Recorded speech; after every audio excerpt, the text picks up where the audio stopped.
Long Street, Cape Town's historical party mecca and a major tourist attraction. But after dark, the popular street comes alive with violence, theft, drug peddling and sex work. The drunken vulnerability of the clientele offering lucrative prospects for criminals who easily exploit inebriated partygoers. As drunken revelers enter or leave the establishments, criminals loiter, waiting to exploit their unguarded victims. While the petty crimes are nothing new for businesses, the recent murder of doorman Joe Kunyana has left the Long Street community shaken. 4 or 5 guys wanted to enter.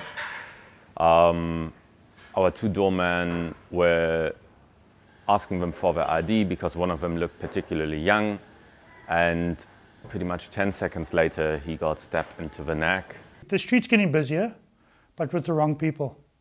You understand? You never used to hear about stabbings or shootings on Long Street. I know for a fact this is now happening. The trouble on Long Street, basically your foreign organised crime elements. You got your dealers, your pickpockets, your scammers. Something that started in basically 2009 was let's compare shoes. And while you're showing off your nice shoes, they're busy pickpocketing you.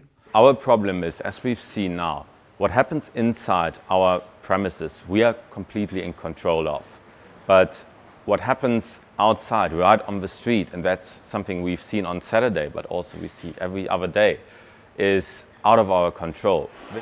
All of these elements exist under the watchful eye of security cameras and police, who are assisted by CCID security patrols.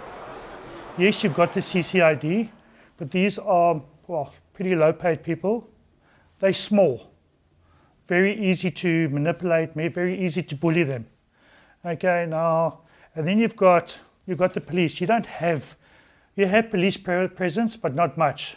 But the CCID says although it does not have the same powers as police, its presence must not be underestimated. The SID deploys a team of 230 security officers on a rotational basis, 7 days a week, 365 days a year.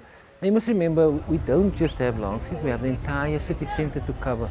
But I have to say that Long Street enjoys most of the deployment that we have, specifically at night. We are being told Long Street has more than enough security already.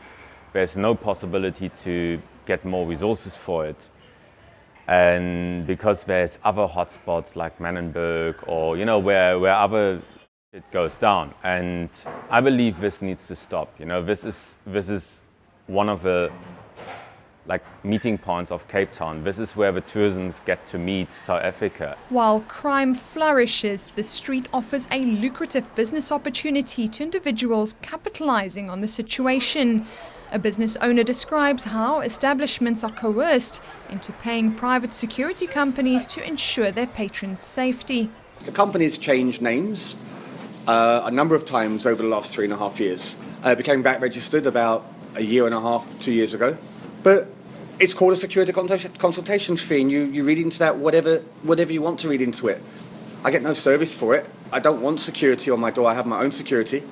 We are paying a security company for extra support because we only have 2 bouncers. Sometimes they have to deal with more than what they can handle. According to the police, the activity has a long history linked to gangsterism, which was stamped out in the city centre during the 1990s. But where we are now is we're seeing the same companies coming back under a variety of different names.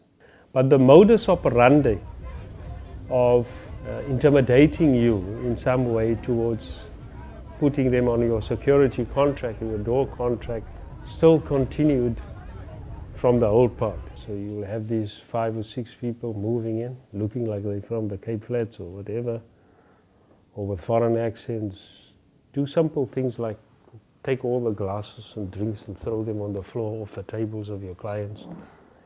And then they disappear.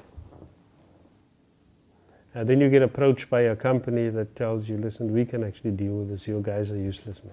Although Longstreet's negative reputation persists, some feel the bad press is exaggerated and threatens the livelihoods of many who depend on the trade. Yes, you have your pickpocketing, yes, you have prostitution, but that is not uncommon for any business area in South Africa. There's hundreds of people working in Longstreet, supporting and catering for their families. Hundreds of people will be without a job if this current trend is moving forward of scaring people out of Longstreet.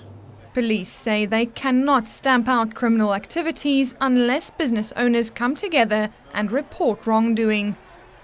Several owners should come together, besides shooting their mouth off in the Argus and the Cape Times.